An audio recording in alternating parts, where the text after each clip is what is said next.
که غواړې چې زړه ته مې سکون میلو شي او زړه مې بې قراره نه وي، نو غوره سکون په دولت کې ونه لټې، سکون په ښه ګاډي کې ونه لټې، سکون په ښه کور کې ونه لټې.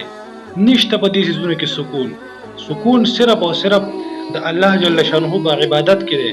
سکون صرف او صرف د الله په یاد کې دی، د الله په ذکر کې دی. ته بېچین یې، ستا زړه ته سکون نه میلاویږي، ستا زړه ته قرار نه میلاویږي. ته ګانې بجانې مه اوره، ته ډرامې مه ګوره، ته فلمونه مه ګوره.